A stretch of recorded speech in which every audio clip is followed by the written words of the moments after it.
내일 모레면 한국 전쟁이 발발한 지 63년이 됩니다. 일제 치하가 남긴 가장 큰 후유증이 아마도 분단이지 싶습니다. 해방 이후에 민족과 국토가 남과 북으로 나뉘어서 전혀 다른 길을 서로 가게 되었죠. 그리고 서로 갈등하고 대립하고 결국 서로에게 총을 겨누고 죽고 죽이는 동족상잔의 비극을 겪었습니다. 6.25는 남과 북의 군인뿐 아니라 민간인까지 수백만이 희생을 당한 현대사의 가장 비극적인 전쟁으로 그렇게 기록이 남아 있습니다.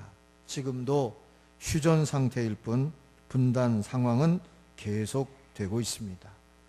그동안 많이 싸웠고 많이 다퉜고 시기하고 질투했고 또 군빈을 증강시키고 군사력을 확장시키면서 살았지만 이것 가지고는 온전한 평화를 이룰 수 없다는 것을 이미 충분히 경험하고 있습니다.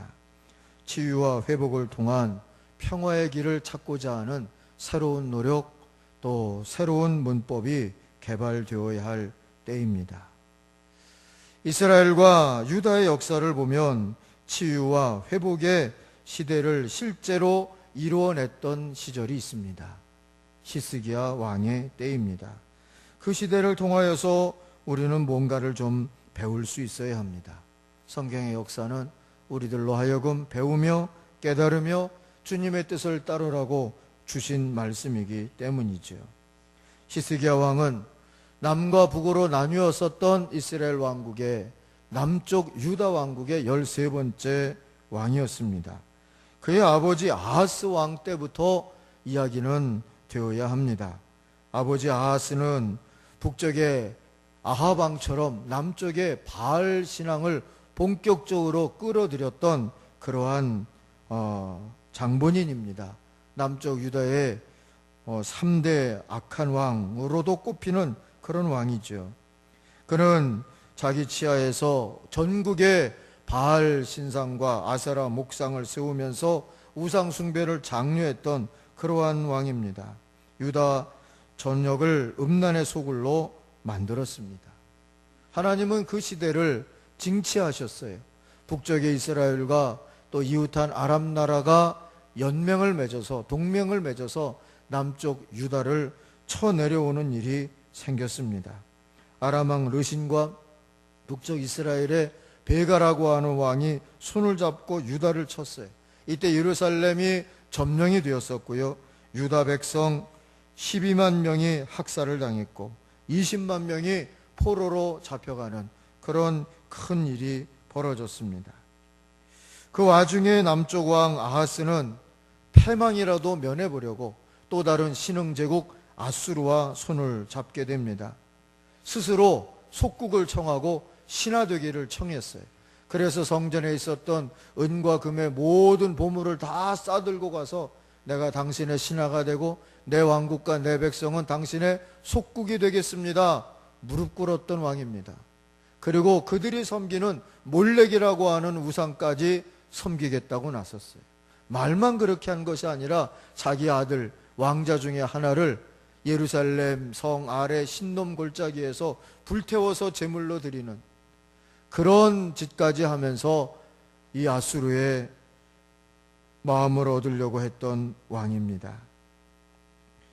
결국 하나님이 세우신 나라를 자기 힘으로 지키겠다고 발버둥 치다가 스스로도 망하고 시대도 망하게 만들었던 왕으로 기억이 되고 말았습니다. 그런 아버지의 아들로 태어나서 20대 초반에 왕위에 오른 사람이 바로 히스기야 왕입니다. 그는 풍비박산난 나라를 이어받았습니다.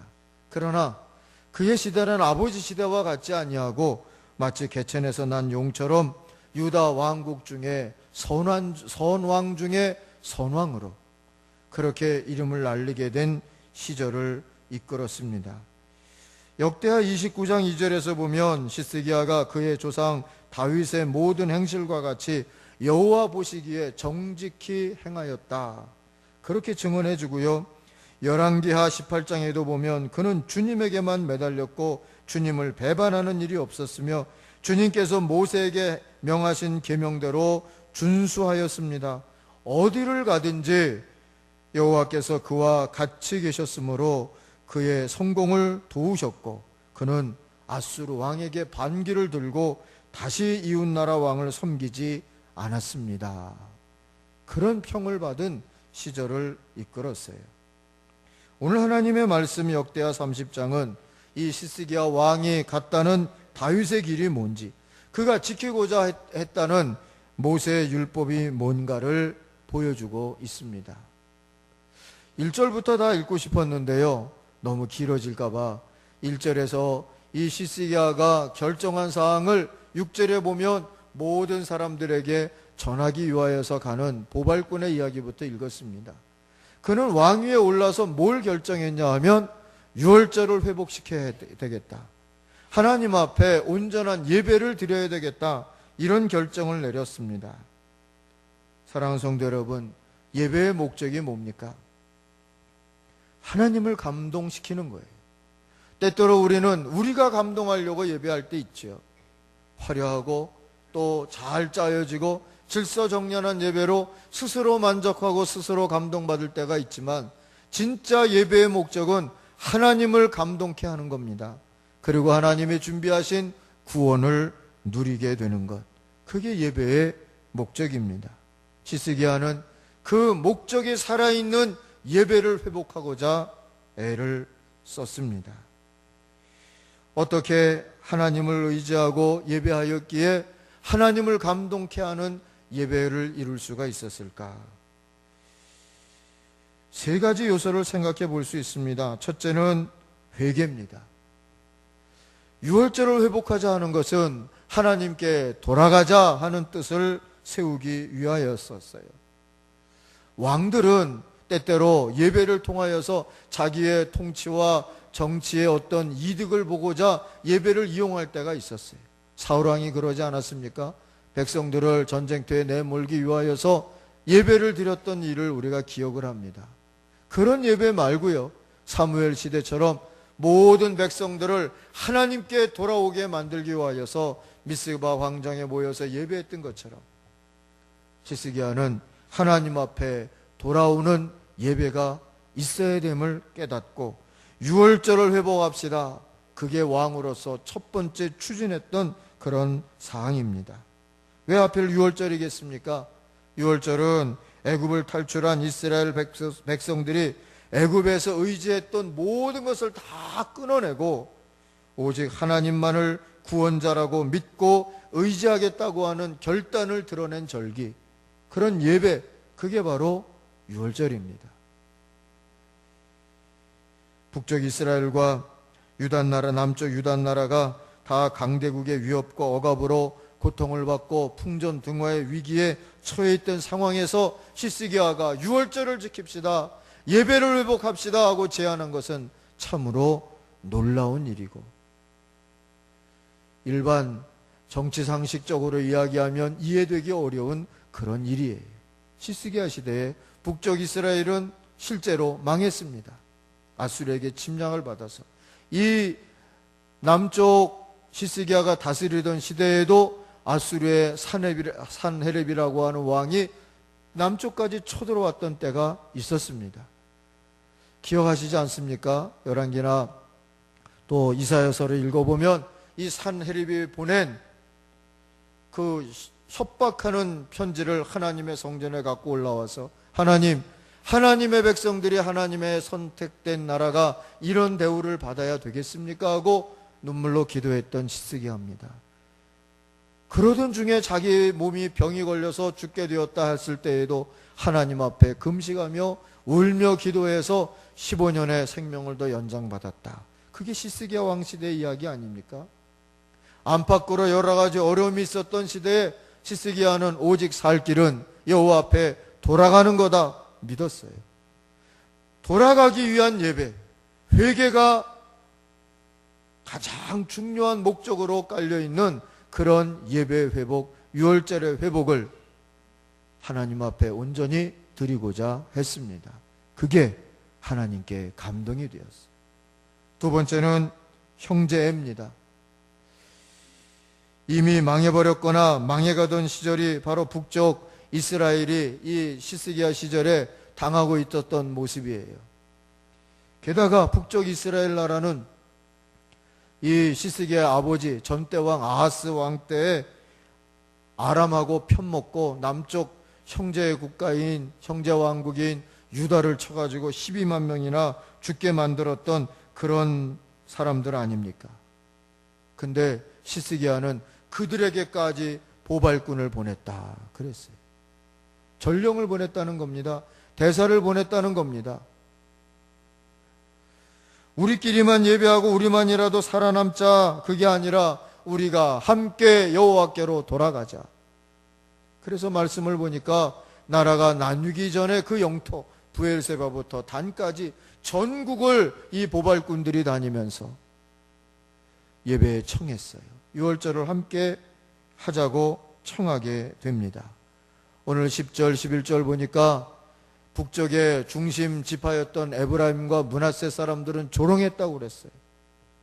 그러나 스불론 사람들이 살고 있는 저 그 변방까지 열심히 가서 초청을 하고 전했더니 그들 중에 몇몇은 돌아와서 함께 유월절을 지내게 되었고, 함께 감동받은 유다 백성들은, 그리고 지도자들도 함께 모여서 하나님 앞에 유월절을 지켰다.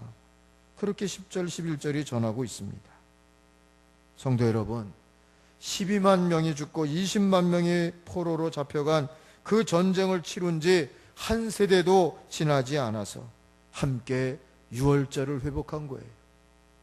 형제애를 회복한 겁니다. 하나님은 감동하셨어요. 그리고 그들에게 구원의 길을 열기를 원하셨습니다. 세 번째로 이들의 유월절 예배 회복은 희망을 바탕으로 하고 있습니다. 하나님께서 회복과 치유를 베푸실 것이다 하는 희망입니다. 강대국이 아니라, 주변 정세가 아니라 하나님이 하시는 일을 하시면 우리 가운데 구원이 이루어지고 치유와 회복이 이루어질 것이다 라고 하는 소망의 예배였어요. 오늘 9절 말씀을 한번 보십시오. 너희가 만일 여호와께 돌아오면 너희 형제들과 너희 자녀가 사로잡은 자들에게서 자비를 입어 다시 이 땅으로 돌아오리라.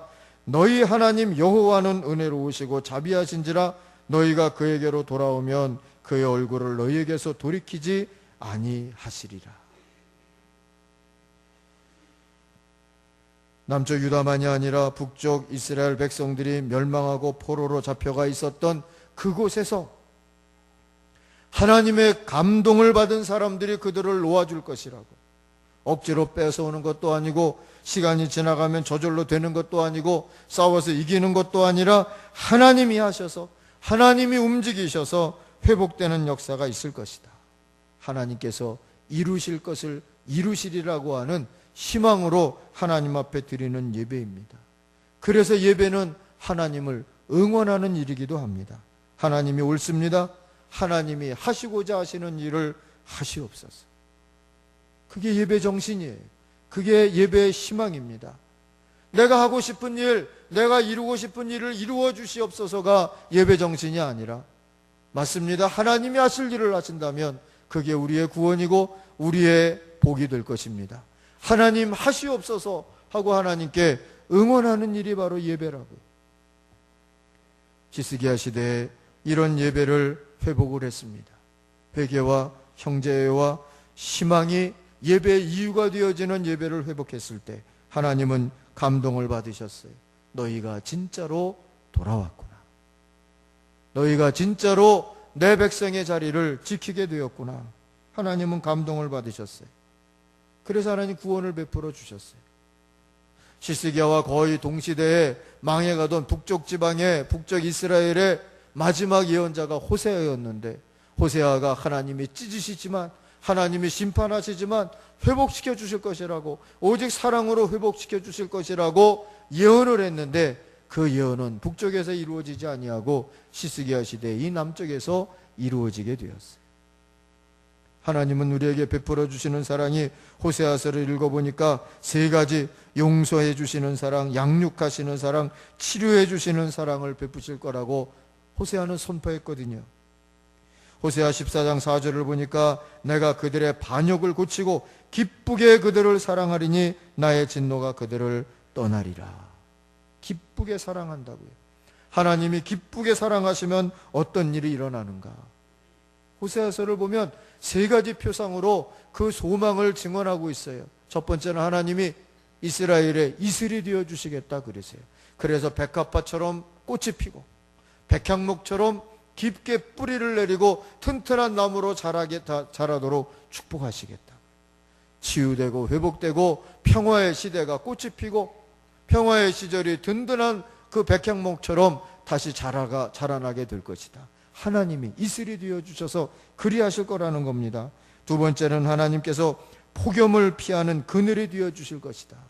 아무리 뜨거운 햇빛이 내리쬐어도 그늘에 들어가면 쉴 수 있는 것처럼요. 하나님이 그런 보호와 사랑을 베풀 거라고 약속을 해주셨어요. 세 번째는 이스라엘과 유다를 푸른 잣나무처럼 영광스럽게 해줄 것이다. 그들이 잘 자라서 튼튼하게 서서 하나님께서 허락하여 주신 그런 치유와 회복을 증언하며 야, 참 멋진 민족이고 멋진 나라다. 그런 영광을 받을 수 있도록 해주시겠다고 약속을 하십니다. 단지 하나님에게로 돌아오기만 하면, 하나님에게로 돌아오기만 하면, 남쪽 유다가 시스기야 왕 때 하나님에게로 돌아가기만 하려고 유월절과 예배를 회복했을 때 하나님은 이 회복과 치료의 은혜를 베풀어 주셨어요. 수송아지가 없어도 좋고 빈손이어도 좋고 이스라엘과 유다가 함께 돌아와서 하나님이 하실 일을 하시옵소서 하나님의 사랑을 붙들고 희망하기만 하면, 찬송하기만 하면, 응원하기만 하면 그리하실 것이라. 하나님은 그리해 주셨습니다. 시스기야 시대나 지금 우리의 시대나 진짜 좋은 구원의 사랑은 사실 그리 멀지 않다는 것을 우리 믿음의 사람들이 눈을 뜨고 보아야 할 줄 믿습니다. 독일이 통일이 되었을 때 아무도 그때 독일이 통일될 것이다 그렇게 예측했던 사람들은 없습니다. 다만 하나님께서 일하고 계신다는 것을 깨닫고 하나님께 응원을 드린 독일 교회가 있었을 뿐입니다. 서독의 교회는 끊임없이 형제를 바탕으로 동독과의 교류를 시도했고 그렇게 하기 위하여서 열심히 퍼주는 선교도 했습니다. 동독교회는 서방의 기도와 물자를 받아들이는 통로의 역할을 했고 독일의 미래를 위해서 하나님 앞에 무릎 꿇고 기도하는 백성들의 기도의 구심점이 되어 주었습니다. 그들이 서로 만나고 서로 도우며 모여서 간절히 기도했을 때 교회는 독일의 통일을 위해서 일하시는 하나님의 파트너가 될 수가 있었고 통일 문제를 놓고 정치인들과 주변 나라들이 장난하지 못하도록 지켜내는 파수꾼이 될 수가 있었습니다. 그때 독일 교회라고 해서 통일이 이루어질 거다, 그때 이루어질 거다 그렇게 예측했던 것은 아닙니다. 다만 하나님께서 원하신다는 것을 깨닫고 하나님께서 그렇게 일하신다는 것을 깨닫고 하나님 그리하십시오 하고 응원을 했을 뿐입니다. 당시에도 주변에 어떤 유럽의 나라도 독일의 통일을 박수 쳐준 나라가 아무도 없습니다. 오히려 경계를 하고 그리고 조심스럽게 대했던 나라들 뿐입니다. 그러나 하나님께서 하셨어요. 그리고 교회가 응원했습니다. 물론 지금도 통일의 과정에서 비롯된 고통을 해소하려고 교회의 노력은 계속되고 있다고 합니다. 그러나 독일은 그리고 독일 교회는 이전보다 더 큰 영광을 차지했습니다. 전쟁을 일으키고 역사에 흠을 남긴 민족에서 이제는 통일을 이루어낸 그런 민족이라는 영광을 받고 있습니다. 히틀러의 광적인 전쟁을 위해서 기도해 주었던 부끄러운 교회에서 신앙과 형제를 가지고 통일의 구심점이 된 교회, 세계의 평화를 위해서 누구보다도 힘있게 섬기며 헌신하는 교회라는 그런 영광을 받게 되었습니다. 사랑하는 성도 여러분, 60여 년 전에 우리 기독교인들은 당시의 세계 정세를 볼 능력이 없었습니다. 민족의 장래가 어찌 될지 가늠해 볼 실력도 없었습니다. 그래도 그 역사의 한복판에서 믿음을 지키고자 했고, 나라를 지키고자 했고, 교회를 지키고자 했습니다. 피 흘리는 민족의 상처를 싸매고자 노력했고, 헌신했고, 기도했습니다. 이제 앞으로 통일이 된 후에 후손들은 우리 시대에 물을 겁니다. 전 세계에 선교하러 나가서 만나는 그 세계인들이 우리 한국교회에 물을 겁니다. 통일을 위해서 이 시대 한국교회와 성도들은 무엇을 했느냐고 말이죠. 이루어내든 이루어내지 못했던 우리는 하나님이 하시는 일에, 하나님이 베푸시는 일에 중심에 있었다고 답할 수 있기를 바랍니다. 회개의 중심, 형제의 중심, 희망의 중심, 기도의 중심, 실천의 중심에 있었다고 대답할 수 있어야 합니다. 그래야 통일이 우리 민족 장래에 복이 되는 방향으로 나갈 수가 있습니다. 그래야 통일 문제가 정치인들이나 주변 당국들의 흥정거리가 되는 것을 막을 수가 있습니다. 무엇보다도 그 일을 하나님이 하셨다고, 교회는 응원했고 하나님은 응답하셨다고 그렇게 증거를 남길 수가 있을 겁니다. 그래야 합니다. 그래야만 21세기에 이 민족과 교회를 들어서 선교를 감당하시려는 하나님의 뜻을 이룰 수가 있습니다.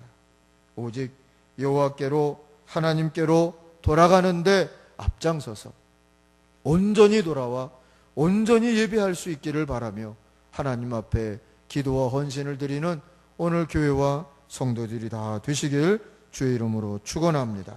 기도하겠습니다. 하나님 아버지, 감사합니다. 하나님의 구원을 이 땅 이 역사에 이 민족에게 베풀어 주셔서 오늘은 이렇게 자유롭게 예배하며 살 수 있는 반쪽이라도 있게 하여 주셨으니 감사합니다. 주여, 베풀어 주시는 하나님의 은혜를 바라다 보면서 하나님을 응원하는 한국교회와 우리 성도들이 되게 하여 주시옵소서. 온전히 여호와께로 돌아올 수 있게 주님 우리에게 믿음을 더하여 주시옵소서. 하나님이 힘주시고 역사하여 주시고 통일과 선교의 이 땅이 될 수 있도록 축복하시기를 간절히 원하오며 예수님 이름으로 기도하옵나이다. 아멘.